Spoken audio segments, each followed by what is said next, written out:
Welcome to Choose Views with Richard Chew.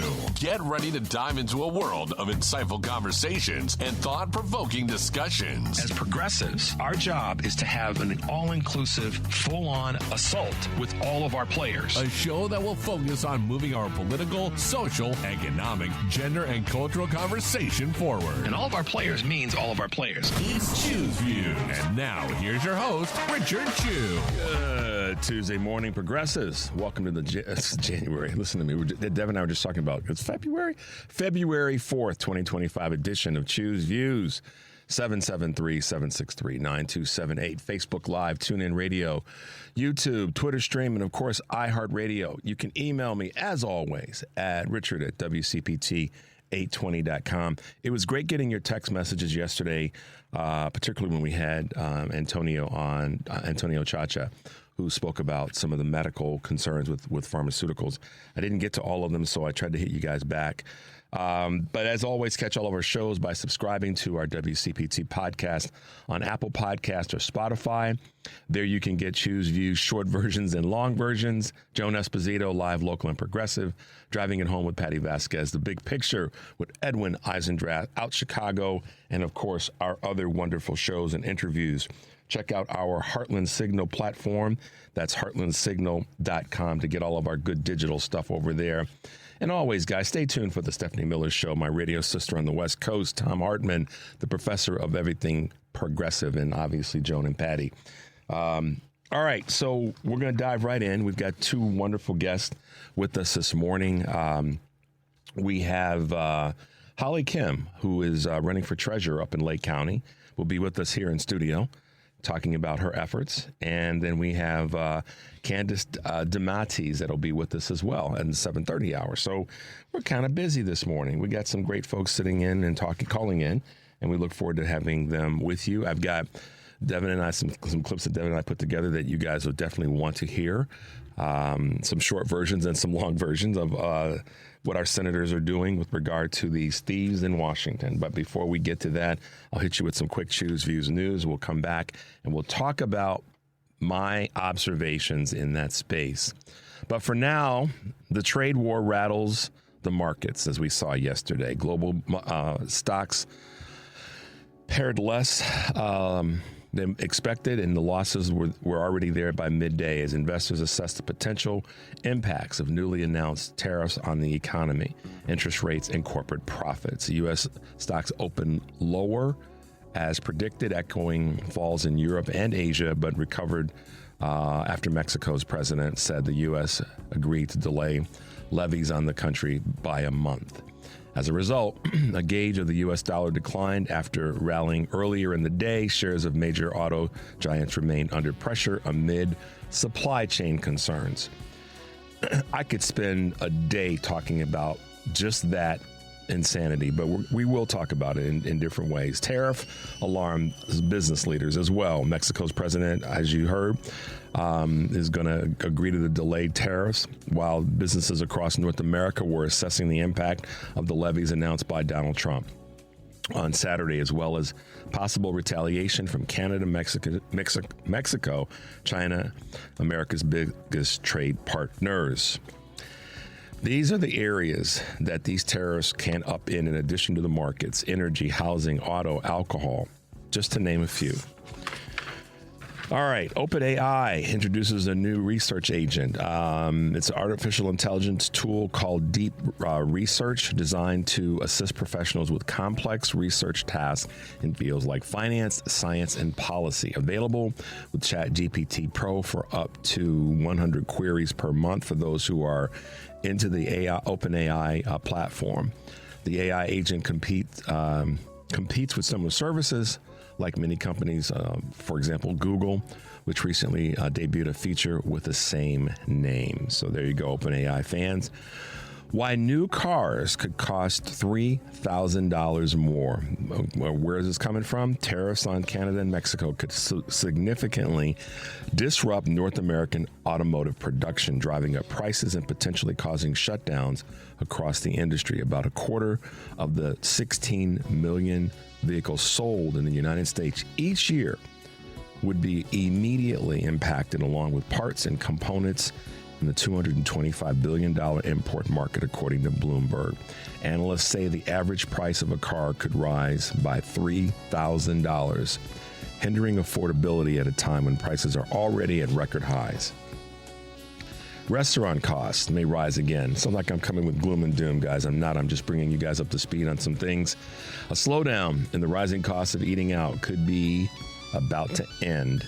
Should tariffs on imports be imposed? As Washington has threatened, the price of everything from fresh fruit to tequila will begin climbing faster again. The U.S. imports billions of dollars of food from its closest neighbors each year, including $5.7 billion in beer, $5 billion in baked goods, and $2.7 billion in beef. Chrysler maker Stellantis shakes up executive ranks again. The executive teams said that the work has been revitalized and to some extent, but there's still some flagging sales and decreasing some of their appointments with new heads of the company. Peugeot, Jeep, DS automotive brands, as well as streamlining some of their software operations. The shakeup comes just after former CEO Carlos Tavares was forced out of the company due to declining market share and controversial cost-cutting measures. Stellantis said it will name a permanent CEO in the first half of this year. And last but not least, X lawsuit targets more advertisers. Elon Musk has added more big brands to a lawsuit filed last year accusing advertisers, check this one out, of illegally boycotting the platform. He can't get enough, and we have to stop him. And I do mean that. We have to stop him, and we have the power to do that. We'll talk about that. Companies including Nestle, Colgate, Palmolive, Abbott Labs, and Shell were added to the complaint this weekend. It claims that they, along with the World Federation of Advertisers, conspired to withhold billions in ad revenue, violating antitrust laws and hurting competition in the digital ad industry. All right. A lot of news about the indirect and the direct impact of Elon Musk. Each of those cases, each of those situations have got President Musk's hands on them. Yeah, listen, Devin looked at me, he gave me his wry smile. But, guys, in this conversation, which we're going to have today and we're going to have in the days and weeks to come, we've got some work to do in this space of who's actually running the country. Okay. This morning, as I was jotting some notes down before I left to come to the station, one of the things that popped into my brain that we have to be willing to do is to continue to build community. I had the opportunity last night to go to an event, and let me tell you where this is coming from so you can understand it better. I know I always talk about being connected and always talk about working together, finding the local opportunities to work together. And we'll get into that later in the week. I was at this WTTW event last night, My Block, My Hood, My City, which was hosted by WTTW. And the gentleman, Jamal Cole, who is the founder of the organization, was one of the folks on the panel. And I don't have all the names in front of me, but Jamal is going to be a guest on our show on Thursday. And then Mayor Johnson was also there, and he's going to be a guest on Friday. And I'll have the other names of the other folks for you tomorrow. My point of all this is they talked a lot about the importance of community. And I've said this before on numbers of occasions prior to the election, and I will continue to say this. Resoundingly, with one of the questions that was asked by the audience, is what is it that we can do? And each of the panelists, there was a high school principal, a student from the Collins Academy, and one professor and one community organizer, in addition to Jamal. And each of them all said that right now, with all that's going on, it is about community. It is about organizing. It is about making sure that the people that are closest to you in your neighborhood, on your block, know who you are and you know who they are, and that we continue to build and connect. Because one of the things that is clearly behind this craziness coming from the administration on a federal level is to divide people, is to split people up, is to, and when I say that, we already know that we've got a divided sort of political country. But the thing that each of the folks on the panel said last night is that in our own community, we have to make sure that we stay connected. And they made it very, very clear that the people that are closest to you, not just family, but your neighbors, your block, your city, you need to know who they are. You want to be connected to them, and you want to make sure that you are not allowing the things that are happening on any level, politically and socially or economically, pulling you away from the people that are your allies as we build and go forward. Now, that being said, I'm going to talk about Washington for a second, and let's go to a break first. Let's take a quick break, Devin. We'll come back. We're going to talk about Washington. 773-763-9278. This is Choose Views, and we'll be right back. Good morning. You're waking up with Richard Chew. Good morning. Good morning. Good morning. We're live and ready to hear from you. Text or call us now at 773-763-9278. Same number. Simple as that. Let's get the conversation going on WCPT 820, Chicago's Progressive Talk. Hey guys, welcome back to Choose Views. 773-763-9278. Okay, let's hit them with some stuff. It's good to see that the Senate, some of the senators were making their way over to the Department of Treasury and fighting back against Trump and Musk, or Musk and Trump, as people have been saying in terms of who's in charge. All right. A lot of thoughts going through my head about this. And, part of it is how we got here, and how we got here is multi-layered. However, one of the things that clearly should be happening right now from us, we could put a lot of this in the laps of our elected officials, but a lot of this is one of the things I was reminded of last night at this event is that we have to remember the power that we have. You guys heard me say this last week, and I'm going to say it again. We have the power to push our elected officials, the ones that we vote for, and even the ones that we didn't get to vote for because they were in a different district, different state. We can still call them. Call your people first in your state, anywhere in the country that you are. Call your elected officials in the House and in the Senate on a federal level. Call them first. And then if you have the time, call those in other states, neighboring states is a good place to start. Because although they're the ones that can go and knock on the doors, quote, of the Treasury, we're the ones that have to knock on their doors by phone calls. Emails are great. Phone calls are better. Emails can get dumped into a whatever, circular filing of emails. The phone calls, they log those things. And more importantly, you get to say something. You get to be more than don't take this the wrong way, than just a keyboard warrior. So I want you to fight that way. And I think that one of the things that we have to do in this space is, in terms of fighting this Doge, let me give you guys a couple of things to think about. I got something sent to me that it speaks to why we have to fight with regard to this Doge thing. Devin and I were talking about this morning. Bless you. Devin and I were talking about this morning before we came on the air. And, what is it that, and why is it that they would want this information? And I threw out to Devin, I said, yeah, I mean, it's like TikTok versus Doge. Which one should we be more upset about? I mean, they are literally, there's this big conversation around let's ban TikTok. Well, we've got what, 5 inexperienced tech bros that are putting things out like this. This is what you guys need to hear. This is one of the things that was put out by one of the these tech bros. Competent white, and this is Darren Beatty is his name. And it turns out that he's part of this cabal that's about to mess with our stuff. He says, competent white men must be in charge if you want things to work.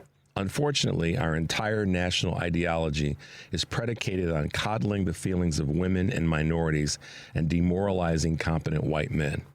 He posted this on social media. So first of all, this is what we're talking about. Many times I get people will say to me online in all different venues, they'll say, well, Richard, why do you always make it about race? I didn't post that. That was posted by a white dude that makes the comment that competent white men must be in charge if you want things to work. There's a lot of mediocre white dudes that have messed up a lot of things in this country.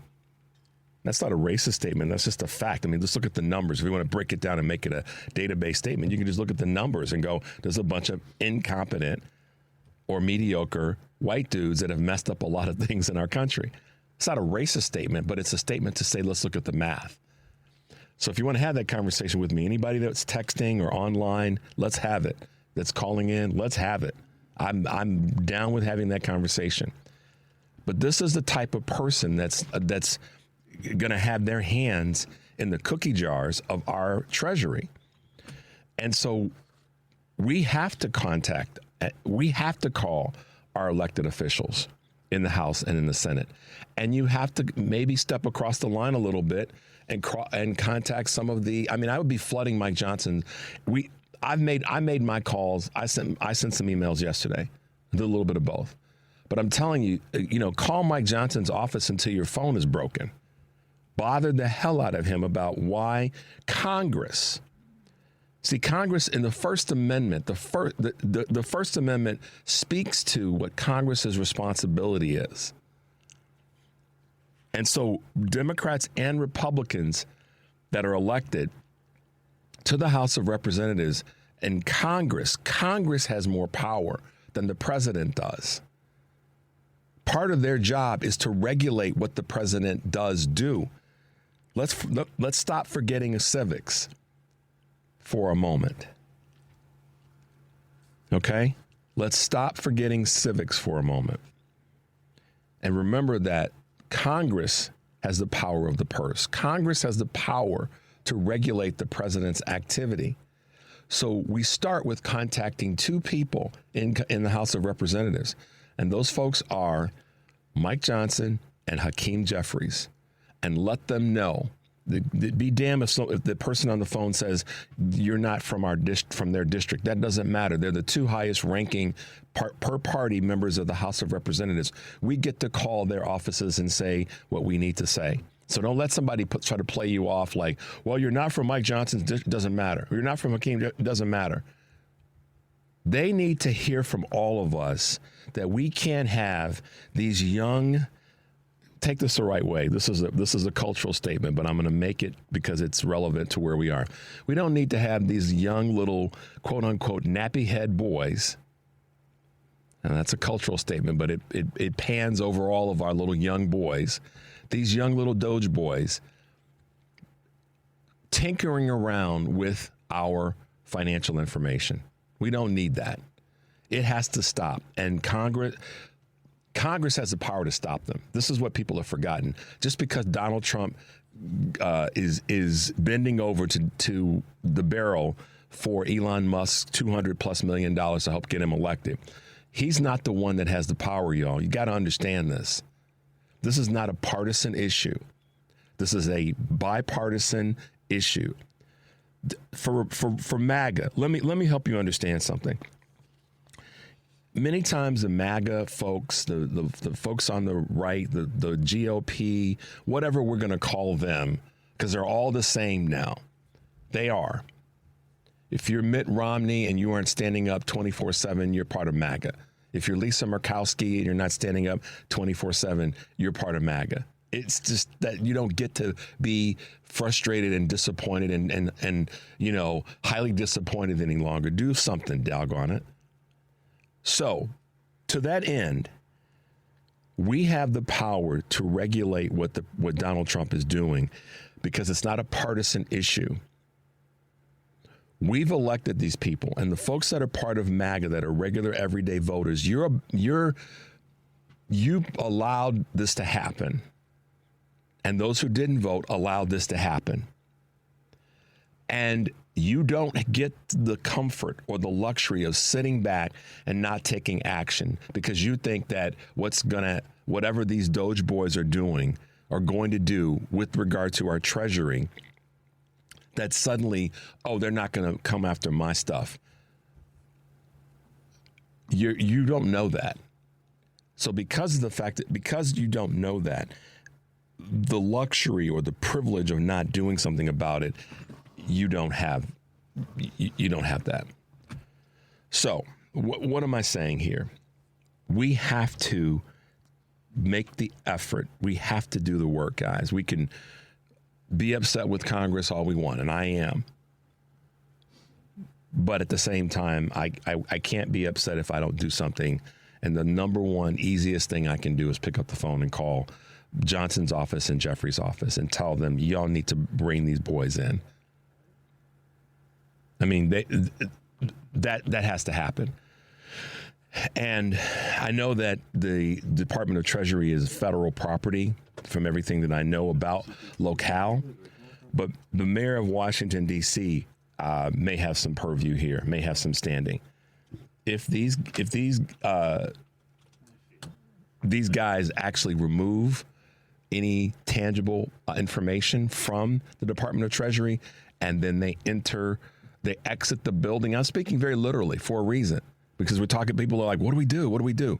This is where the D.C. Metropolitan Police has purview. If they leave a federal building with property and they step out of that building, they're now on District of Columbia property. The District of Columbia Police have the right to detain them. But we have to request it. We have to call those offices. We have to ask Mrs. Bowser I always get her first name wrong. We have to let them know we need action. And the action that they can take is to detain those 6 knuckleheads.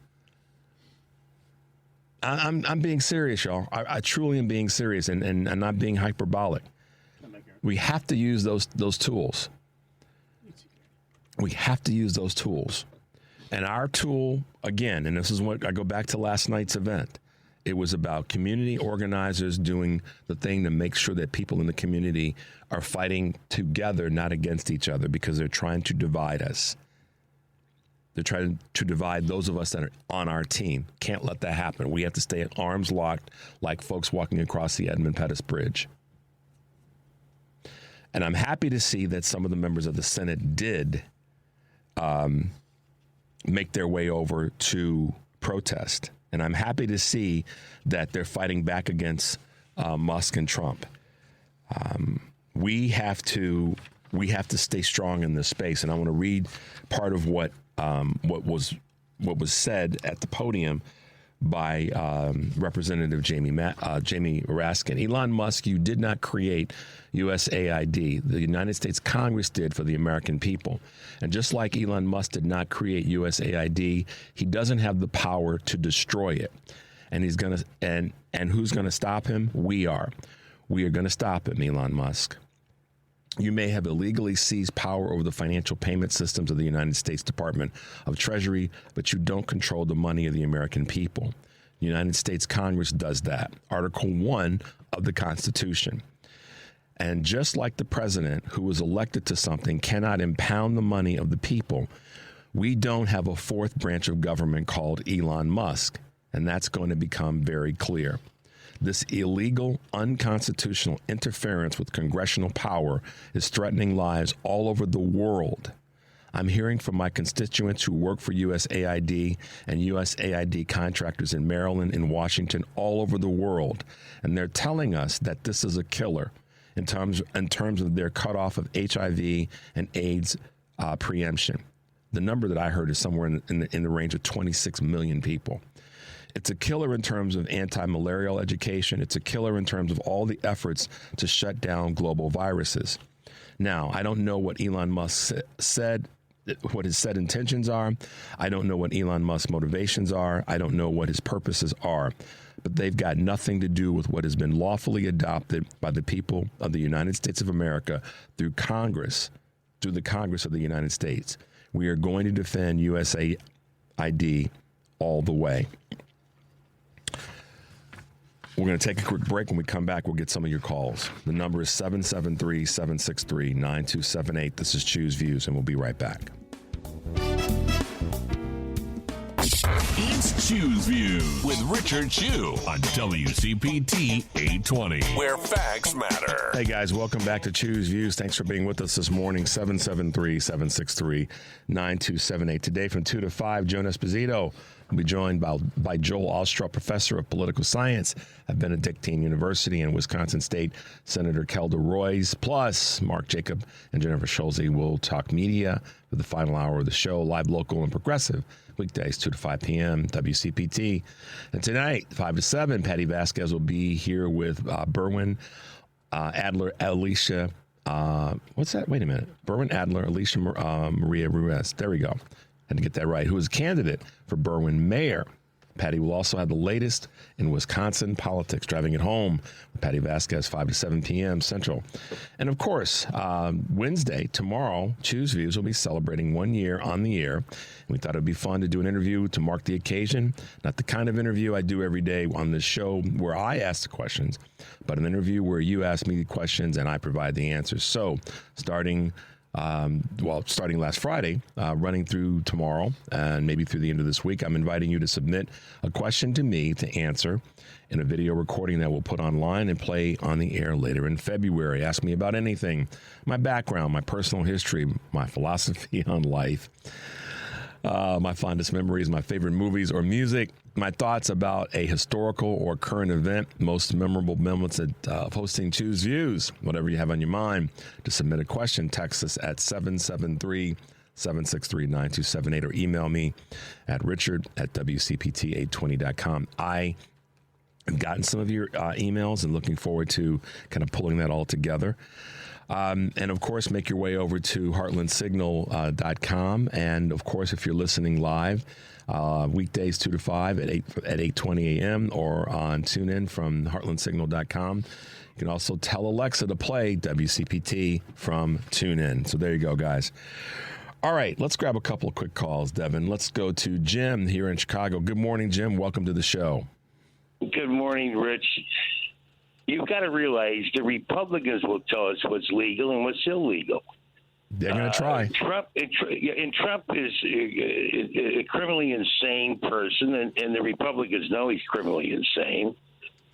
And Musk is also a criminal. They didn't get their money by playing square and the square. But I called about Marco Rubio. Okay. This nut, he's supposed to be the sane one in this liquor cabinet. He's down in Panama. Panama. He's got China on the brain. Why he's got China on the brain, I don't know. But Trump's insisting that China is running the Panama Canal. Absolutely absurd things. Then he goes to El Salvador, of all places, the crypto village. And says, we're going to put our prisoners in El Salvador. Yeah. I mean, this is how crazy these are. This guy's supposed to be the sanest one of the bunch. Yeah, I know. But they're crazy. We give them too much. We give them too much credit for being mediocre. No, well, not even mediocre. They're not mediocre. They're criminals. Yeah. They're absolute criminals. You can't put American citizens in a jail in El Salvador. No, you can't. That used to be in our Constitution. That used to be. You want to go to El Salvador? I've got a couple of beefs. I didn't want to go to El Salvador to do my time. Yeah. First of all, we have more people. We have more people incarcerated than any other country on the earth to begin with, and all these people. Trump keeps insisting, and he keeps insisting that they're criminals. They're criminals. Well, the only criminal I see is the one sitting in the White House. He's the real criminal. And his band of merry idiots that are riding along with him. Well, I don't know, but they're criminals. He's a criminal. He's a criminal. Come on. 34 counts. Everything he did. How about his fake university? And what's with Musk? What is Musk going to dictate what's ever in his insane brain? He's already doing that. It's not gonna. You're right. He's already doing it. I know, but I mean, the point is, who is he to do it? Yeah. I mean, who the hell is this guy to do that? He's just another Homo sapien running around the earth. I don't care if he's got $10 more than me. His opinion is any more important than mine. That's right. Anyway, Fritz, have a good morning, buddy. Thanks, Jim. Stay safe, man. Good to hear from you. Yeah, listen, this is a serious situation, and I mean, I've cursed in private about it because of what we allowed to happen. And I'm saying we because I'm trying to maintain the conversation around community. But the reality is, the 78 million people that voted for Trump and the voter suppression that I agree with Greg Palast on that's taking place is part of it. And now people are saying that maybe you put all of those things together. Crazy voters that voted for Trump, the people that didn't show up at the polls, and voter suppression, and you put all that in the mix. There is some, and now we see what's happening with this Doge group, boys, whatever, and tinkering around. That's why, as much as I agree with Greg Palast on so much, that's why you can't completely wholeheartedly discount that some tinkering that may have impacted voter suppression as part of this election, and particularly when you see now that Trump's just handing over the access to these Doge characters. I'm not a tech person. I'm not trying to be. Common sense rules my life, and thank God that it does. But the common sense tells me that this all combined, this cabal of craziness, and to Jim's point, criminality, is something that we've been talking about for a long time, and now we have to take note and take action. Remember when I said, and I've said so many times to give credit to author and professional coach and business coach and motivational speaker Mel Robbins says, if you can take action, you don't have a problem. Well, we need to take action, y'all. And the calls to listen, they swore. Elected officials from Trump through both chambers of Congress swore. Okay, they swore to the Constitution, not to an individual. And of course, with Trump's non-Bible, non-Constitution placed hand to cover all bases and saying it that way, maybe he didn't really swear to anything other than to stand there in front of John Roberts and lie. That being said, the members of the House of Representatives and the senators did. And it's their responsibility with a big push from us to get something done and to stop this craziness. Let's go to our good friend Karen here in Chicago. Karen, welcome to the show. How are you this morning? I'm like everybody else. I'm hanging in, trying to take deep breaths. But yeah, what we are seeing is a coup of our Treasury and an effort to privatize it. This is privatization. Like, Jim was saying, it's like Elon Musk was not elected. There was no congressional hearings for him to have access to our most sensitive, some of our most sensitive data, our money. So this is something that, really people need to be getting on the phone. And I was calling all day yesterday. A lot of time, like Durbin needs to set up, on every single one of his lines, voicemail, so that people can leave messages, ask them to call you back. But we have to encourage them to do the right thing and to hold things up. This is not business as usual. We're in a very, very dangerous spot right now. We are all witnessing this, and there's a lot of people that are walking amongst us that don't see this as anything different than what has already been done. in our government.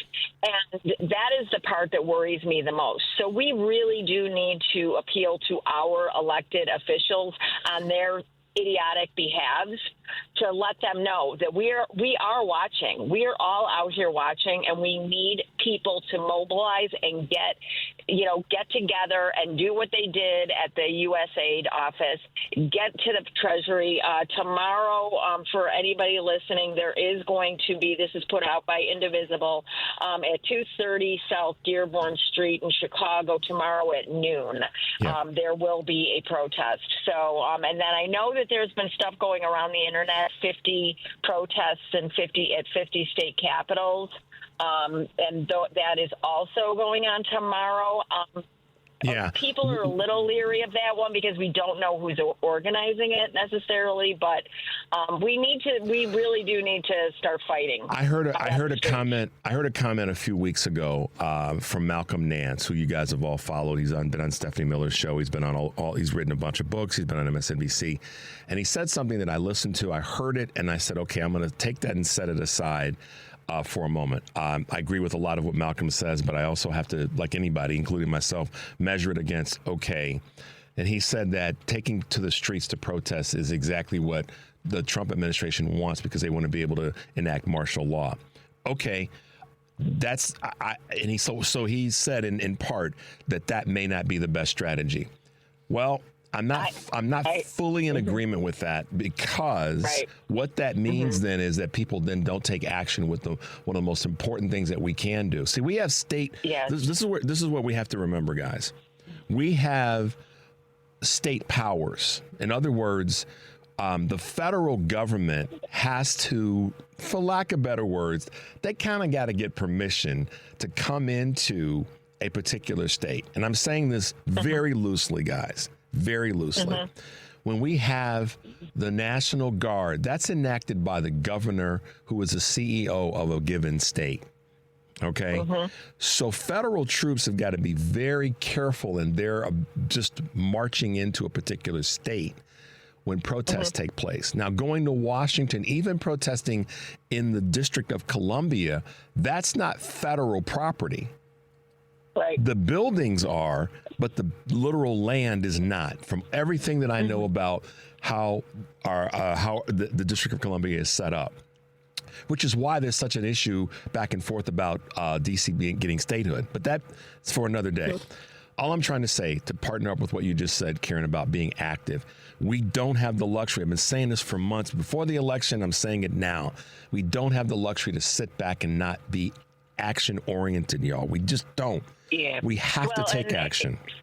Absolutely. And I'm in the camp of yes and, where it's multi-pronged approach. We can do more than just one type of protest. Right. We can do with our dollars. Target this past month missed out on, because I looked at some of my past months, and how much I consumed from Target. And they lost out on roughly $1,300 if I'm rounding up last month from me. And so there's that. And I mean, they may not come out and, show us what the results of people boycotting or cutting back. I mean, I have been putting out lists of black-owned businesses at Target because I don't want, and you can buy direct from all of these vendors, everybody, just so you know. But I also want to say this. So in my experience, Richard, and this is why I disagree with Malcolm, as far as only do it with your dollars, because after the 2016 election, the day after the installation of the dictator, millions of women came out around the world, millions of women. And I remember a coworker saying to me before I was leaving, she's like, what good do you think that's going to do? And then we saw the numbers. And when I came back into the office on Monday, she came running at me and she goes, that was amazing. It is giving people the visual too. Letting the world know, letting our fellow citizens know that something is wrong. Yeah. Because I'm telling you, I've had some alarming conversations in the last couple of days where people are just thinking, oh, well, this is just business as usual. And it's not. It's no big deal. Government's been spying on our stuff all along. This is different, this y'all. Is very different. This is way different. This is not government spying. This is a guy just hear this real quickly, and then I'm going to let you go. Just listen to this. This was just sent to me. Never forget that Elon Musk has been in constant contact with Putin, communication with Putin. Never forget that Putin helped Musk buy Twitter. Never forget that Putin's troll farms have been and are aggressively, 24/7, aggressively doing everything they can think of to destroy democracy on all social media platforms. So this is not something that, with him, he's unrestricted in his ability to speak to Putin because he's not an elected official of the U.S. government. Right. He's a private citizen. And so he could talk to Putin to the extent that he's not advocating for any agency within the United States, but that's what we don't know. So it's not business as usual. Not to criticize your coworker or anybody like that may be thinking that way. It's not business as usual about the government spying on us and all this other stuff. This is way different because we have a non-ally. And listen, Elon Musk may be a U.S. citizen based on his, aggregation through the system, but he's not an American. Let's not forget that, guys. If he gets prosecuted, gets charged, or other, he'll flee the country because he has the ability to do that. And he'll probably go to a country that's without extradition. And he needs to be he needs to be stopped. And that's sending a message by activity that we have to take upon ourselves. Yeah, what he is doing is criminal, and honestly, he should be arrested. This should not be happening, but as we know, the GOP is the pro-criminal party. This is who these people are electing. They are electing criminals. And so we really do have to take it to him. And, I mean, this is the thing.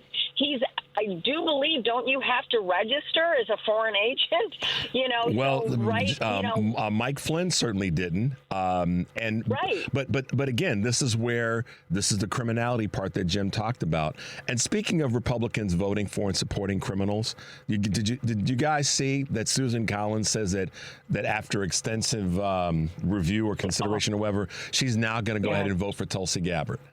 I mean, WTF, y'all. Karen, I'm coming to, I blew through a break because it's you, and we do that. I know. That's okay. It's all right. Don't worry about it. We got you. Thank you. Happy Tuesday. All right. Viva la resistance, everybody. That's right. We'll talk soon. Mm-hmm. Bye now. Bye-bye. All right. So, Dev, how do we want to do this? Let's take David's call because I know that we're going to have our guest shortly. Let's go to David in Palatine. David, good morning and welcome to Choose Views. Hi, good morning. How you doing? I'm doing well. Thank you for the call. Yeah, so my background, I've been a software engineer for about 30, 40 years. Wow. Right, so... That's a long time, man. It is a long time.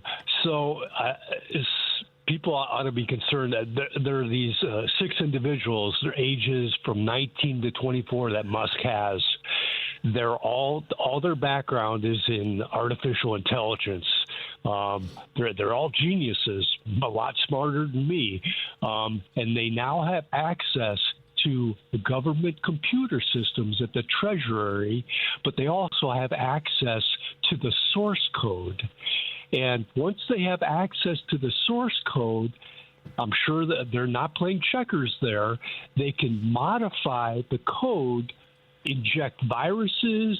They can copy all our data and send it to some other server. They can do whatever. They can, control all the payments. But since they have the source code, it's open to the world, and they can do whatever damage. So people ought to be concerned. I don't know what's going on, but these are just 19, 24-year-olds that are just, Here's what happened. David, I'm going to put this in real plain male terms. Nobody get their undies in a bundle, and please no one be offended by this.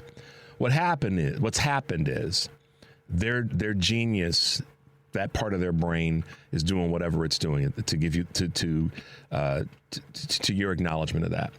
These young boys have not matured yet, and they have not, based on just what I know about how we process through life, there's a part of them that is being satisfied by this acknowledgement, and that they probably, more than likely, based on what you and I both know as grown men, they fit into a category that's been stereotyped, and they fit the stereotype fairly well. But now they're being acknowledged, they're being honored, they're being given the spotlight. And because of that, they feel as though they are, they're not touchable. You know what I mean? They feel like, okay, right. We've been given the power to do something because of our quote unquote smarts. And we've never been acknowledged before, more than likely, by other forms of satisfaction. And now we're going to take advantage of that. That's the danger. That is truly the danger, guys. And I'm not being hyperbolic. I'm staying within the words that I can use on the air. They have been touched by, their emotions have been touched by someone that's giving them acknowledgement like they've never been given before. Right, and typically with developing computer systems, you have checks and balances, you have supervisors that review any changes to the system. None of that is in place. They're just running roughshod. This is like this Die Hard movie. You know? It is. And listen, David, someone asked me why, in terms of Musk. He wants to build another society on the moon. Y'all don't just go back and look at some of his previous interviews. He thinks that this is one of the reasons, and I did a little bit of research and reading. The question was asked, what's this whole thing about taking away aid from people in different parts of the world? What's that all about? To destroy humanity here because he wants to build. I mean, this is literally out of a James Bond movie in terms of, I think it's Moonraker. This is exact. I'm not. Listen, y'all. I am not crazy, and believe me, I do my best to not say things that I don't have a little bit of understanding of. This is straight out of the movie Moonraker, the James Bond movie, where the mad rich guy wants to build a society on another planet and does it by destroying the vegetation and all the rest here on Earth. This is not. I didn't make this up. Look it up. You can see for yourselves. So, and he uses young boys as part, and some young women, but young boys mostly, to create this hell on Earth to then go after building another society on another planet. I'm not exaggerating. Don't think I'm crazy, y'all. Look it up. So what can you do? Well, we have to right before. Listen. Historically, people wait until it's too late, and then they got to work too damn hard to fix something. It's like the water's dripping, you hear it dripping, you hear it dripping. We all are susceptible to this, and you don't take action when you need to, or when it's easier to take action. Okay, and then when you do, you have to work that much harder to get something taken care of or resolved or fixed. Here's where we are: the United States of America's citizenry, those on the right as well as those on the left, have got to understand the tipping point that we're at now. Okay, and what can we do? We have to lean into our elected officials. We have to let them know that this is unacceptable. Congress has the power to stop this, David. The U.S. Congress has the power to stop them right in their tracks. If Mike Johnson would stop trying to be a God warrior, and I'm going to put a little bit of heat on him, Hakeem Jeffries, and like Karen said, Dick Durbin, and all the Democratic leaders that are in the House and the Senate. They have got to stay. They got to camp out at the Department of Treasury, and frankly, they need to bring some D.C. Metro police officers with them, so that if those boys walk out of the building with U.S. secrets and they step onto D.C. property, that can be detained. It's that literal. Of what we can. I'll continue to call. I can't call Durbin. He doesn't. He doesn't. There's no way to connect with him. Unfortunately, I don't know what's going on. That's what Karen was talking about. Yeah. Yeah. You can't connect with him, but I'll continue to call other Congress people because this is not trivial, folks. It's not. what they have and what they can control. It's like I said, my background, I know what they can do, the damage. Yeah. And apparently they've been given free rein, and they're sending out emails to staff, 19-year-olds, telling staff that had been there probably for many decades. Since before they were born, you got to go? Yes. I mean, somebody's going to get hurt, David. I don't mean to put that into gangster mode, but somebody's going to get hurt. And right. So thanks for the call, man. Appreciate you. Call us back, and we will definitely appreciate your ongoing calls to Congress, man. So stay safe, all right? All right, thanks. Bye. Bye. I was mistaken. Let me correct. I'll clean up on aisle 7. Elon wants to colonize Mars, not the moon. So thank you, Lois, for sending me that text. I appreciate you helping me clean up on aisle 7. He wants to colonize Mars. Straight out of Moonraker, y'all. Straight out of a James Bond movie. Call me crazy, but look it up first. All right, we're going to take a break. 773-763-9278. This is Choose Views, and we'll be right back. Welcome to Choose Views with Richard Chew. Get ready to dive into a world of insightful conversations and thought-provoking discussions. As progressives, our job is to have an all-inclusive, full-on assault with all of our players. A show that will focus on moving our political, social, economic, gender, and cultural conversation forward. And all of our players means all of our players. It's Choose Views. And now, here's your host, Richard Chew. Hey, guys, welcome back to Choose Views, 773-763-9278. Make your way over to where? HeartlandSignal.com, our digital platform, where you will find articles and posts that include articles like Nebraska Republican moves to authorize slap fighting and MMA on ice. And you'll find articles and reports there about Trump talking about limiting the taking away the plans that President Biden put in place to help with EPA protections when it comes to discharging toxic chemicals. And you'll also see, John Carmichael, Democratic from Wichita, talking about Trump blaming DEI on the plane crash. So we got some great audio, some great video there that you guys will want to check out. And just make your way over to HeartlandSignal.com. Great place to get lots of good articles and posts that you can share with those that are in your world. I got a great text this morning that said that we will not be marching. And who are we talking about? We're talking about this was a text that was sent to me by an undisclosed name, but I will mention the fact that that some groups of people are saying we will not be marching. And that happens to be black women. So there you go. That probably will resonate with a lot of people, and we'll see where that goes. Well, I'll let you get situated. We have a guest with us this morning that just landed her plane in our studio. So we'll let her get situated, and then we'll dive in.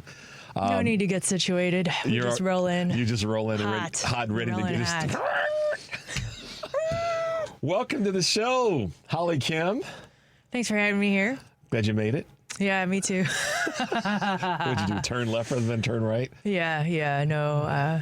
When you're coming up from close to the Wisconsin border, and I mapped it out on GPS last night, it's completely different in the morning. It lies. It tells you feel comfortable and that things are not going to be that problematic in the morning. I know. And then what when can you we get in even the car, trust anymore if I can't trust nighttime GPS? So. I know, especially when you're driving it in the morning.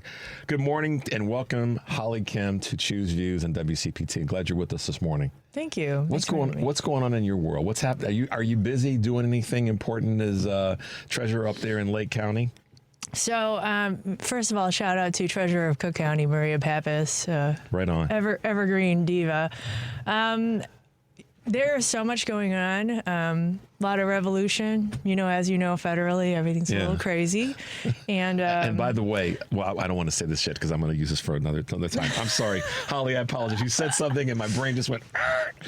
All right, keep going. What's happening in Lake County? What are you dealing with and doing and trying to keep your arms around? Sure. So, everything's going crazy federally, and a lot of Dems, progressives, anyone on the left, we're losing our minds, and we have to have our touch grass moments, right? As people post about it, I usually private message them, and I was like, so how would you like to get involved? What matters to you, and let me connect you with that organization. Most recently, immigration and our undocumented friends are an issue, and so there was a march and a rally in Waukegan on Saturday. I was there, and we have some private groups, some signal chats where we have rapid response teams as well. So we're doing what we can do because, not only we got to help in every way we can. So, yeah, it's I appreciate the way that you kind of laid that out in terms of the craziness that's going on from Washington and into the hinterlands. I wanted to ask you a specific question. We talk about money, and clearly Let's talk about money. Right now, we've got. Did you see the? Well, let me back up a step because now that you've got your plane landed and everything's at the gate, tell our audience a little bit about your work, your ascent, if you will, into the role as Lake County Treasurer. Let folks kind of have a little bit of understanding of A to B to C to D. Sure. How much time do I have? 30 seconds. Oh my gosh. I'm just playing. Go. Okay, so I'm Holly Kim. I'm the Lake County Treasurer. About 2013, I ran for village trustee in the village of Mundelein. Growing up, my dad was Chamber of Commerce president. He had a business down here in Lawrence in Koreatown. So for those who can't see through the radio, I'm Korean American. And she's lying. No, she's not. And we did all the things. We walked parades. We were very involved in business owners and things like that back in the day in the 80s, the heyday of Koreatown. Anyway, so that's my background. I'm very pro small business. That was the platform I ran on for village trustee. I made it in. The next round, I ran for mayor, which was really fast, right after one term. But our mayor at the village, some of you may know if you Google it, for Mundelein, Illinois, gave a speech that made national news where he talked about the moral crisis in America and unwed mothers as our July 4th speech. And yeah. I did what any normal person would do and try to get other people to run for mayor, and it didn't happen. So you get that little feeling, and you're like, oh, no, anyone but me. But then, once you decide, especially for me, once I decide to do something, I'm in 1,000%. So I ran for mayor. I lost that by 5 votes. Once I lost that, I was like, well, time to go back to my normal life. Not a public life. And both parties reached out to me because without party help, I almost won. And that was half the town. And so the Republicans offered state rep, state senate. The Dems offered actually the same. So first I chose a party. I chose the Dems. And then I chose Lake County Treasurer. And the conversation was funny because they were like, well, we didn't offer you that. And I was like, that's what I want to do. So, I tell this to anyone who runs for office. You sometimes have to put your value matrix first. And I have 3 kids at the time. 2 are going to high school. And I was like, it's just really not the time for me to go 4 days down to Springfield. So, right. But I'm very involved with the person who is a state rep. That's shout out to Dan Diddich over there. And once I ran for county treasurer, we won by 19,000 votes. So I ran second term in 2022 by 32,000 votes as the margin. So far, I think You're growing your margin. Yeah, and we have done some crazy things in the office. So my platform when I ran, my background's also in tech as a disruptor, and I know that's going to jar people right now with everything going on over with Elon Musk. But I was like, I think it's time to look at the processes that we do in government offices, and I'm sure for a long time no one has. So I'm just going in to make reforms, right? And so this was something that resonated with both sides, and I got their blessing, so that's how I got in. And we changed lots of things. One of the things I'm really proud of, which you wouldn't even think was like a big deal at all, is the fact that when people pay their property taxes at the bank would mail receipts to us. So it might take a week to get there. Mm-hmm. And then someone in the office opens the envelope, hand types it in, And this was like 2018. And I was like, how are we doing this in 2018 when you can just email an Excel file and we drag and drop it, right? So I had to come to Jesus with all the banks. And I was like, if you can't send us an electronic file, we're not working together. Yeah. So since then, like, the turnaround times are way better. We don't have stacks of mail sitting around with people's money. And yeah, everything's so efficient now. I had a conversation with a good friend of mine a while ago about it's okay to change things if you have a vision about what the outcome will be. And oftentimes when we look at what's wrong with any political system or any system in general, it's that people are comfortable with what they've been doing. We all are susceptible. None of us are immune to that. We're, 100%. Being comfortable with things that we've become familiar. That's part of being a human being. And sometimes the biggest challenge is being able to see the end and how this will play out and how this will work rather than the process, because you get stuck in the process and it's easy to get lost and say, well, we can't do this. And that's, I think that oftentimes vision in any political arena is sometimes what's missing and why we don't get change. And you clearly had a vision that those envelopes didn't need to sit on a desk when they could be more efficiently processed, which is great on your vision, I could say. Yeah, we didn't have e-billing either, and I was like, I've had my ComEd bill electronic since the 90s. What's going on here? So there's a lot of process changes. I actually had one staff member who doesn't work there anymore.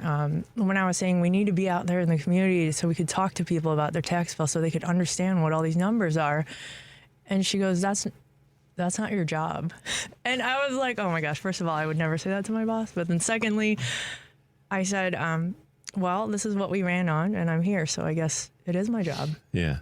Well, and then I think that broadens the conversation about what is the job. The job is to serve. And if serve means that you do something that's not in the linear part or the silo part of your title, then you're still serving. So as long as you're still serving, if you step over here to this lane a little bit or put your baby toe in that lane and it helps out, then you're still serving. I mean, it sounds like you've embraced that and you're implementing that in your service. There's plenty of times in government, even when I was a village trustee, where I sat there going, is it something that helps this government, which is fine, or is it something that helps the people? Ideally, both would be great. Mm-hmm. An example I can give is, as village trustee, I used to host those how to appeal your property assessment workshops. Yeah.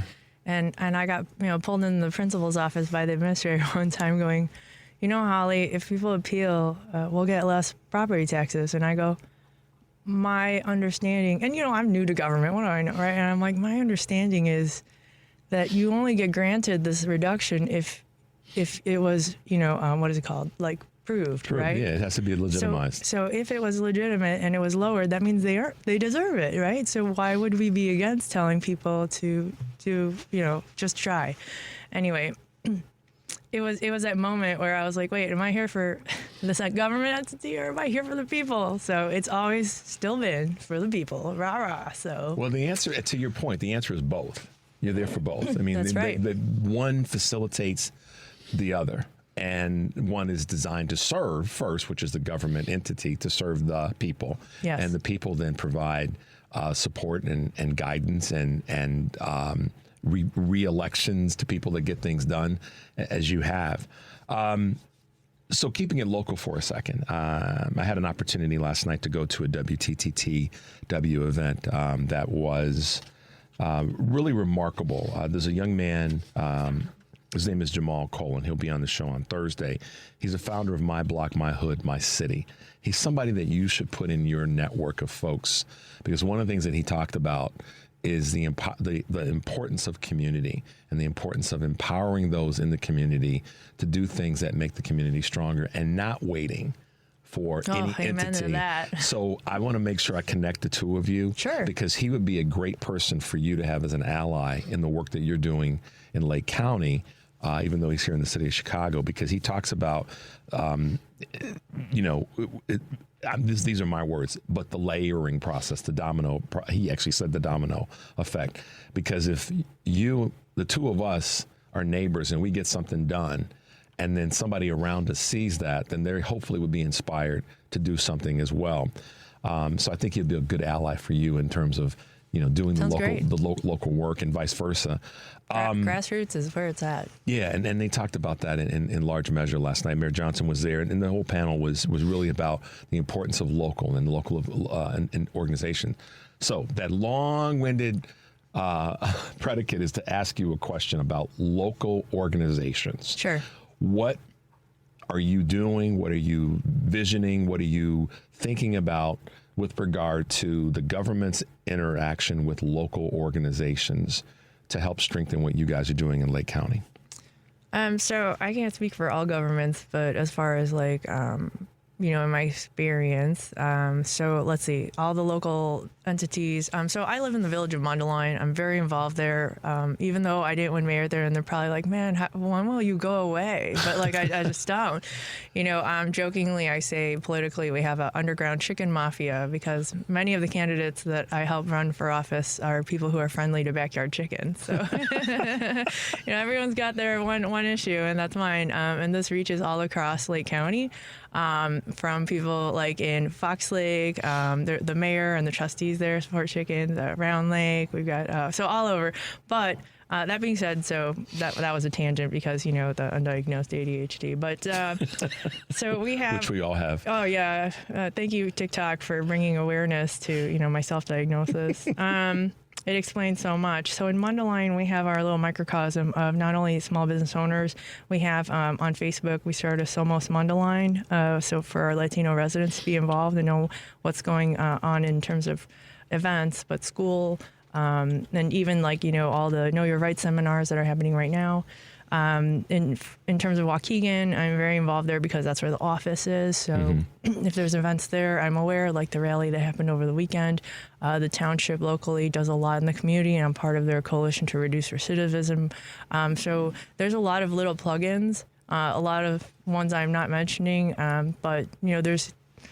If you want to be involved, there's so many ways, and it's all organic. So I've done really well at, balancing my time, not only in places of higher concentration like the Highland Park and bigger populations, but all the way out west as well in places like Island Lake and Volo, where it's smaller towns as well. So. Yeah, and that's the reason I asked you the question about organizations is I have folks on that work with organizations that do micro things. For example, the gentleman's name is Dan Summons. He's the managing director for a group called Blessings in a Backpack.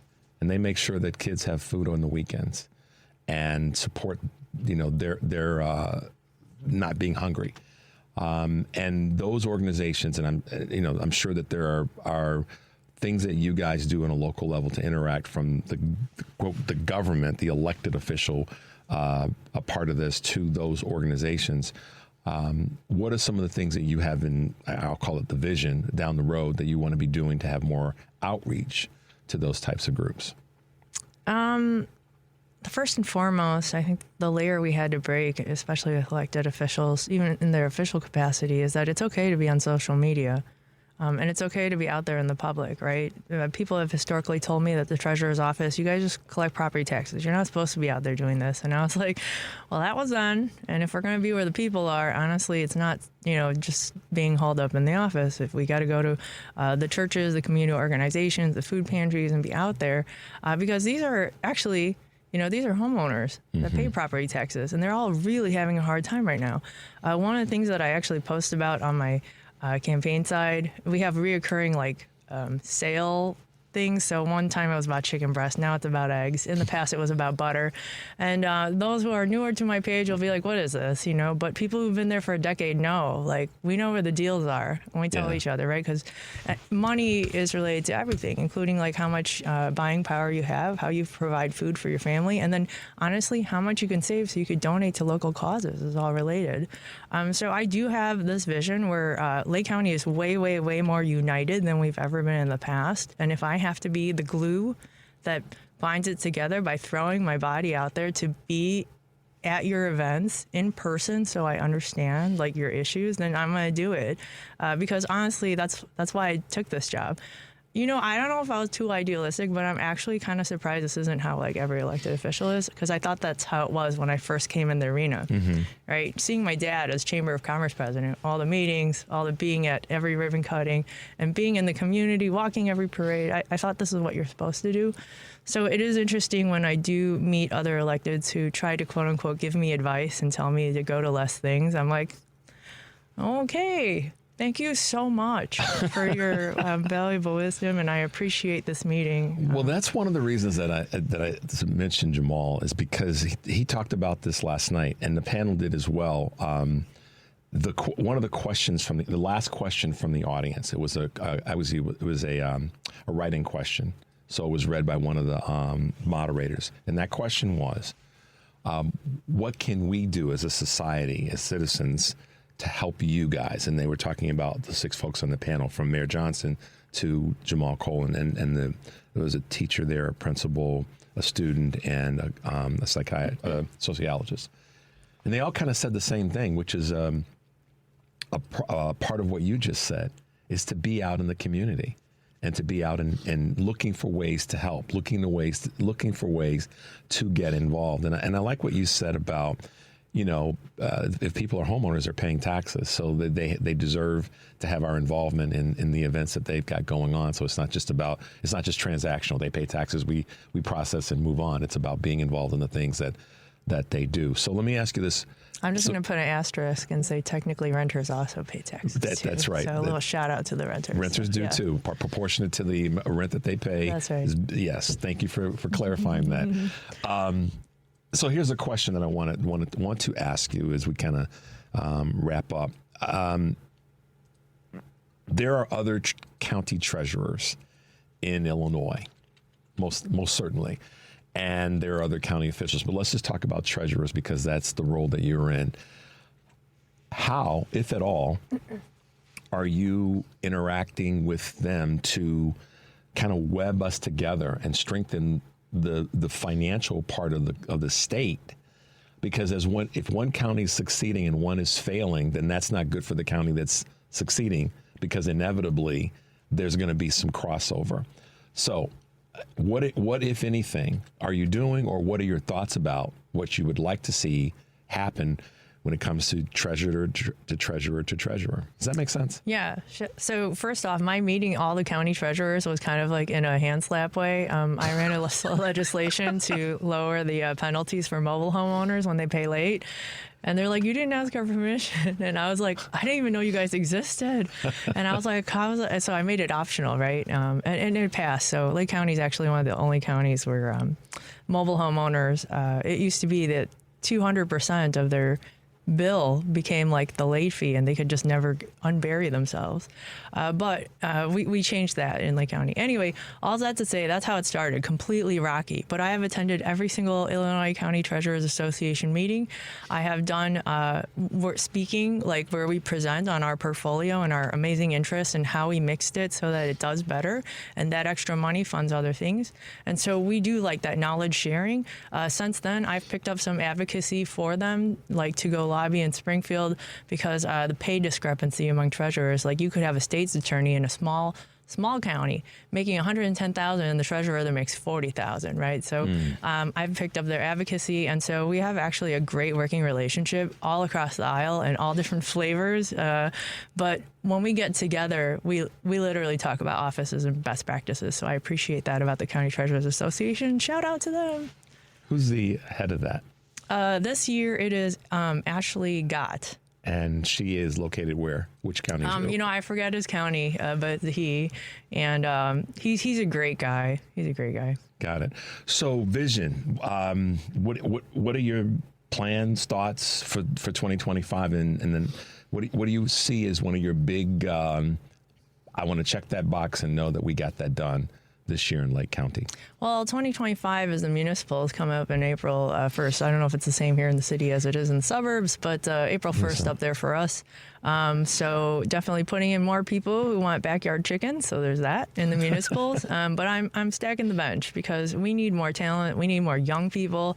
I think we should convince a bunch of 18-year-olds to run for school board because, look, who knows it fresher than you guys who just got out of there, right? And we're always looking for school board candidates, library board. Up in the burbs, there are several library boards where no one was running, or like if there's 3 openings, 2 people were running. So then someone will inevitably get appointed. So look, if you're interested in it, reach out and get yourself appointed on one of these boards out there and just get your toe in the water. So how can folks reach you, find you, support the work that you're doing?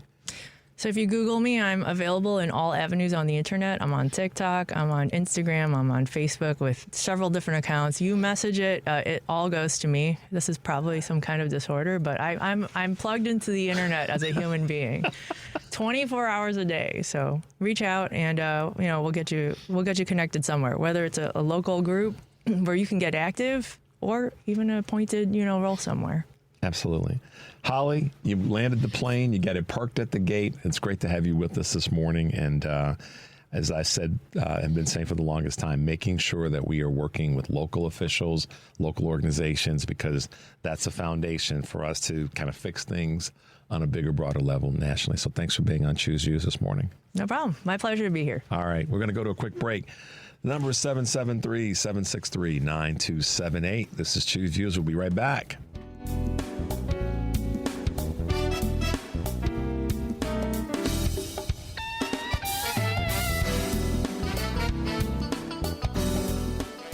Welcome back to Choose Views with Richard Chu on WCPT 820, Chicago's Progressive Talk. Hey guys, welcome back to Choose Views, 773-763-9278. Always nice to have someone that makes it into the studio, because we know we are here early. We were just talking about that. And thanks to Holly Kim, who is Lake County Treasurer, for making it our way this morning. And vote for Holly, Kim at gmail.com. She's definitely getting the work done up there in Lake County, and we're going to keep her on the list of folks that we can be working with, and making sure that areas like Lake County and all the other county commissioners, we have an opportunity to chat with them in the near future. So kudos to Holly for being with us this morning. And we're keeping the Choose Views train moving forward. We always are inspired, as I've said so many times, when we have a person on that is a subject matter expert, someone that really, leans into areas that are important to us. And I'm, always honored to be able to talk with someone that's an advocate for things that bring us together. And Holly spoke to that in terms of the work that they're doing. But also when we talk about people who are policy as experts or policy professionals, that's important. And right now, with what's going on with the nomination for the head of the Department of Health and Human Services, we've all got something to be concerned about. This morning with us, we also have Candace DeMatteis, who is the Vice President of Policy and Advocacy for the Partnership to Fight Infectious Diseases, PFID for short. Good morning, Candace, and welcome to Choose Views. Good morning. Thanks for having me. Absolutely. Can you hear me okay, Candace? I can. Okay, good. I just want to make sure. I always want to, if you can hear me and we can hear you, then we're in good shape. Welcome to the show. Thanks for being with us this morning. I mean, you're the you're beyond the resident expert in this space of talking about infectious diseases, and I know that right now there's a huge amount of concern for those of us that are concerned about where we are when it comes to infectious diseases and what the next outbreak potentially could be.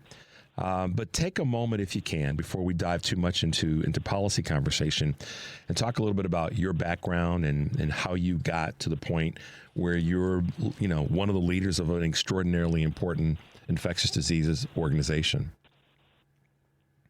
Sure. No, thanks again for having us on. So my background, I am a health policy person by training.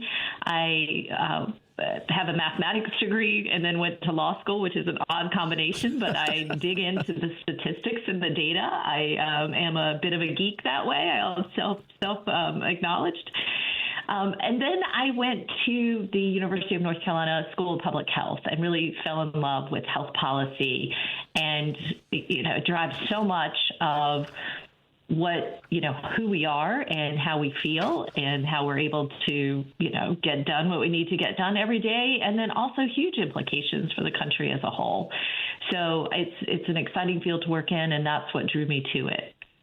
In terms of the Partnership to Fight Infectious Disease, we got started in 2020, probably for pretty obvious reasons, given what was going on in the world. And we're a coalition of patient groups, provider groups, community organizations, academic researchers, and infectious disease experts really working together to raise awareness of the threats posed by infectious disease, which we saw, firsthand during the pandemic and how dramatic that can be out of the blue, really. And then also we work to advance solutions to address the growing threat of antibiotic resistance, which is one of those kind of quiet, stealthy problems that's creeping up and wreaking havoc in many instances. If we don't do anything about it, it's really going to be a serious, serious issue. And then we work around the informed choice and confidence in vaccines. So let's talk. First of all, my brain just went, yeah, she definitely is geeked out in this space, and I'm proud of that I have her on the show, and that's a compliment to you, Candace, so don't take that the wrong way. But listen, what was your initial reaction when, 5 years ago now, COVID hit the scene? We were, in the midst of this thing that people were, what the heck is going on moment. What were some of your initial reactions and some of those of your colleagues? Well, really concern. It just came so quickly and people started dying so quickly. And it was, I think for everyone, you think back to, not in our lifetimes, in our grandparents' lifetimes, perhaps, with the influenza epidemic that was in the early 1900s. I mean, you really have to almost think back that far, and our collective memories didn't stretch back that far in terms of the devastation. Now, on the plus side, the innovation that came out of that and the speed with which we were able to have vaccines and treatments was just phenomenal and a real testament to the ecosystem, particularly in the U.S., to help us get there. But people have been warning about this, and I remember the H5N1, when that was, people were talking about that, and there were a lot of concerns, and there was mass vaccination then. But it was really a big wake-up call to the threat of infectious disease and how rapidly they can spread. And they don't care, what party affiliation you are or how wealthy you are. It just, devastated so many people. And it was a big wake-up call that I hope we, can move forward from and learn from. So the wake-up call is there, and now we're in a time where we're, there's a person being considered for the most important role leadership-wise when it comes to infectious diseases and so many other things, and that being RFK. I think that we all know what's at stake, but put it in terms of, from your perspective as a professional, what's really at stake. We as individuals that are not experts in this space can use some common sense. But talk about it from your perspective as a 25 plus year veteran in this area. Sure. So the Secretary of Health and Human Services is a huge department. Healthcare in the U.S. is about 20% of the economy. And as we all know, our health is probably our number one asset. So whoever is running Health and Human Services has underneath their purview the FDA, which reviews the safety and effectiveness of all sorts of medicines and medical devices, including vaccines, the CDC, who monitors, has networks across working in collaboration with the states that does all kinds of surveillance that detects, outbreaks and things like that, responds to them. Also, looks at FDA-approved vaccines and makes recommendations to the states and to physicians in terms of the schedule of vaccines.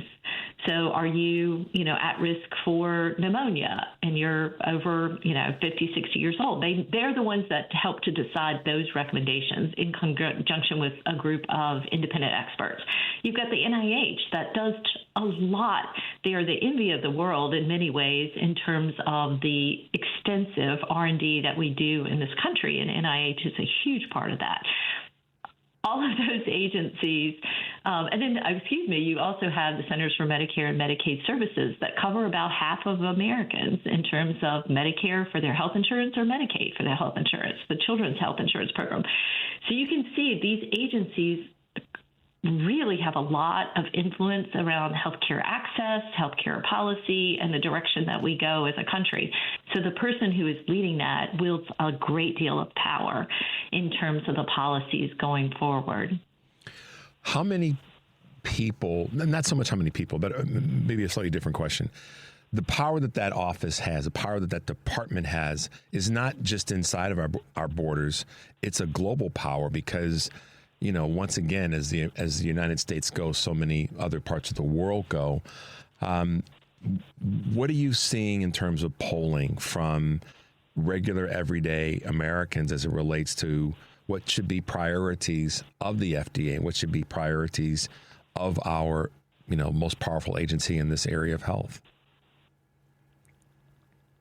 We did just recently do a poll of American voters on a bipartisan basis and asked them those very questions, and it was released earlier last week.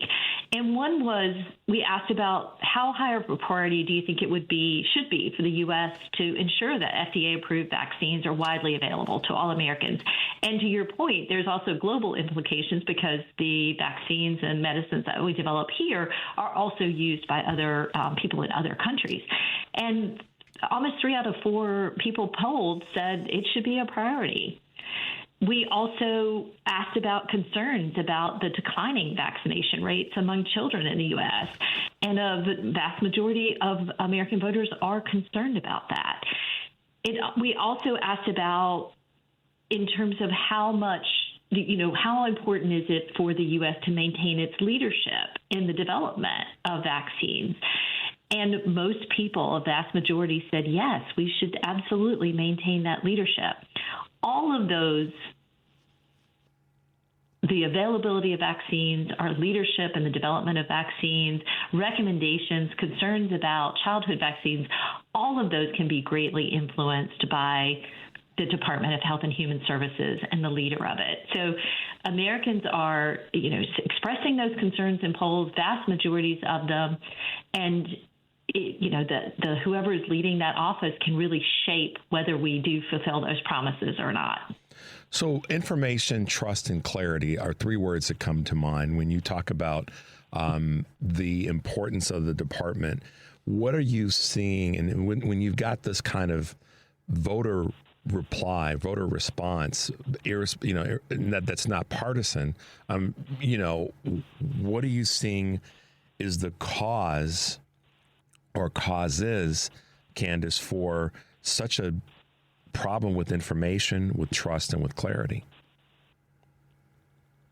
It's a great question. We know that despite the significant positive impact that the COVID vaccines and treatments had on our ability to return to normal more quickly, there's a lot of pushback, particularly, I think, around the mandates and that aspect of it. People recoiled from that. And not just the vaccine mandate, but the mandate about masking and staying at home. There were a number of things that we asked people to do very quickly to help get ahead of the spread and help buy us the time to when we had treatments and we had vaccines so that we could return to normal. And there is some fallout from that. You can see it in past polls versus today. Trust in government agencies, trust in, vaccine safety. There was a lot misinformation just went like wildfire post-COVID and during that time frame. So that's where a lot of that is coming from. And you can see it, even though, as I said, there were vast majorities of Americans who still support, believe in vaccines, believe in these agencies. There's been an erosion on those numbers. And the real challenge is, even though, like in our poll, 88% of parents with children under the age of 18 today in our poll do follow doctor's advice and get their children vaccinated following the doctor's recommendations. We need well above 90% of people to be vaccinated to protect against measles, for example. That's why we're seeing outbreaks. So even though we have very high responses, we're already in a very fragile situation. So anything that drops those numbers, even though we've got the vast majority of people going one way, if we have, an increasing minority of people going the other, it still puts that community immunity at risk. And that's where the concerns are. So with that, obviously this lack of consistent, I should say, information, because the information is good. It's consistency of that, the trust and the clarity of its delivery is another part of it. The doctor part of this, to your point, moms and dads, we as those of us that are just living our lives, like you as a professional, the doctor involvement in this, how much was that impacted negatively, I guess is the way I want to position this, because of the misinformation or the disinformation during the height of COVID? How were doctor relationships with their patients impacted by the negative side of this disinformation? Well, if you remember during COVID, we didn't have as much access to our providers. Telehealth can be great, but that really took off for obvious reasons during COVID because of the non-contact, but people lost that connection. To get vaccinated, whether for COVID or anything else, and we saw childhood vaccination rates drop because people could not get in to their healthcare provider during that time. So we're still playing catch up there 5 years later. In terms of childhood vaccines, it's an in-person contact. You can't get a shot over telehealth. So that was an issue as well. And it's easy to forget that there are many people, too many people in America who do not have a primary care healthcare provider that they see regularly. So we also have that. And then you've got the growth of social media and otherwise. And oftentimes some of those messages are, you can't trust your doctor. And that's a real issue too, because our poll shows it, common sense shows it, that most people seek medical advice from medical experts. But when you've got, this influx of social media and it's a lot of not just misinformation, but just outright falsities, that can have an impact when you're bombarded with it day after day after day. You see your doctor maybe, once every couple of months. That takes a toll. And unfortunately, we're seeing that in terms of the increase in the volume of that disinformation and untruths about vaccines and any other kind of health information, if you will, and that ability to trust your physician and or nurse or pharmacist, whoever you see, and follow their advice. Yeah, I like how you position that in terms of the trust factor dropped significantly. A lot of it's because we weren't able to see them face to face, and then people deferred to, social media as their sort of medical advisor. So, Candace, two last questions kind of combined together. As someone that has a law degree and studied law and understands the part of the equation that law plays into this when it comes to policy, what's on the horizon? What do you see? And that's a broad question by design. What do you see as some things that we have to just be mindful of when it comes to policy and public health? Sure. So the policymakers, particularly in the agencies, have a broad authority to interpret and execute the law. So a lot of what may happen and what we may see going forward, and we're already seeing, it's on the news every day, is how they interpret their enforcement. Do they change the standards? Do they adjust, what is effective and what is safe? What does that look like, for example, at the FDA? Do they change the criteria for being on an independent advisory board? Those are unless you're embroiled in policy, like I am on a day-to-day basis, you may miss it. But the effect of it will be dramatically felt. So it's so important to stay informed and what to look for, but those changes that may seem subtle can have profound impacts on your daily life. So I just encourage people to get engaged and to be tracking that, because although we all want independence and should have independence in making health decisions about, for ourselves, we have to be really careful about making sure we're getting the best information. And that's why turning to those trusted medical sources is so important, but also understanding kind of the extensive power that these agencies have and in terms of what our access looks like and what is available to us is really important. So can folks, for lack of better words, follow you, plug into what you, Candace, do with the policy and advocacy group and be a part of what you're doing? I guess the question I'm trying to ask is not so much how do people follow you, but how do people get involved and be able to be a participant in using the information that you guys put out and make available to the community? Sure, no, we welcome that. We are online. Probably the easiest way to find us is at fightinfectiousdisease.org. That is our website. It has a host of information. We link out to credible other sites, local health departments, for example, state health departments, CDC, and the like for more information. But we also we collect stories, individual stories about how people are impacted by infectious disease to kind of, again, make it personal so people understand it's not just data and statistics. There are human faces behind these experiences and these diseases so that people can relate to those. But we welcome people to follow us and to get involved. We'd love to hear from you. We have with us this morning Vice President, I should say, of Policy and Advocacy for the Partnership to Fight Infectious Diseases, PFID. Candace, thank you so much for being with us this morning. We definitely will want to have you back because this is an ongoing conversation and it's an ongoing part of our society. So the work that you guys are doing is critically important, and we definitely would like to have you back in the future to talk about how more folks can be involved. Sound good? That sounds great. I welcome the opportunity. Awesome. Thanks for being with us this morning, and we will talk with you soon. Thank you so much. All right. Bye now.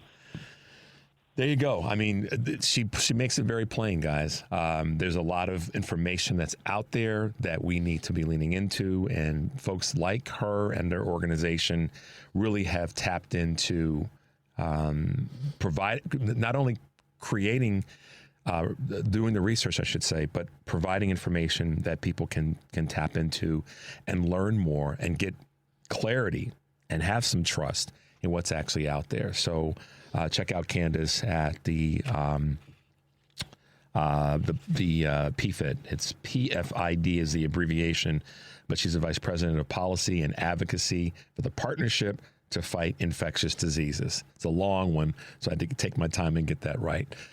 Wow, guys, quite a morning from a treasurer talking about making sure that money's being collected and positioned the right way to someone that wants to make sure that our physical health is in check. So thanks for both of our guests this morning, Holly and Candace. Let's grab one last call before we wrap up. Devin, let's go to Donna in Rogers Park. Hey, Donna, good morning. Welcome to Choose Views. Hey, Richard. The subject I wanted to talk about this morning is going to take more time, so I'll probably have to give you a buzz on another day because you're right at the end of the show. So, but anyway, I just want to wish everybody the best and hang in there because we got a fight ahead of us, a big fight. Yeah, we do. Why don't I know that you wanted to talk a little bit about Elon? Let's just ring. Well, it's not enough time. No. What I wanted to. No, I know, and that's why I'm saying just put a sticky note on your phone and make sure to give us a shout again tomorrow or the next day. I didn't want you to think that we had forgotten about you, because I know you'd been on hold. No, I know what's going on. I'm listening to the show. You always have great guests on, and I knew when I called when your guy picked up, I said, I know I'm not going to make it because they're going to go to the end. I knew it. So I'm not upset. Don't worry. You haven't lost me. I'm in for the long haul, okay? Well, and if that's the message that we leave folks with today, courtesy of Donna, then that's a message that folks have got to grab onto, and that's where we got to be in this for the long haul. And if there's something that to be taken, it's the only way. It's the only way we're going to make it. And I think that's one of the things to take away from what Candace was saying in terms of the fight that we have in front of us with regard to our public health, is that this is a fight. We're in for the long haul. And to use your words, so from that, we have to recognize that that's a responsibility that we have as well as an opportunity. I think it's an opportunity to know that the fight's there. Donna, I mean, I hope that folks see it as an opportunity, not a sentence, but more of an opportunity to correct things, to get us back on track, and then to move us forward. It's those three steps: correct things, get us back on track, and move us forward. Sometimes you need a simultaneous equation of events to take place in order for people to realize that the entire system, from the top down and the bottom up, has been off kilter for decades, and there have been things that have needed to be corrected. So at least with this is a heck of a test. We're on a spin cycle. We're like water spinning down the drain. But when we come out of this, we'll probably be in a better position than we've been in several generations. So as hectic as it is and as awful the experience as it is, there's nothing but good things that can possibly come out of it. Absolutely. Donna, thanks for hanging with us, and thanks for your contribution to the show today. Have a great day, okay? Peace. Bye-bye now. Bye-bye now. All right, guys, two great guests with us this morning. Holly Kim, Lake County Treasurer, and excuse me, Candace DeMattei is with us this morning talking about our public health. Great to be with you as always. Got to wrap it up quick. Man, oh man, Devin. Here we are again. End of the show. Great to be with you. And as always, take a deep breath, guys, and make your life count. We will see you tomorrow.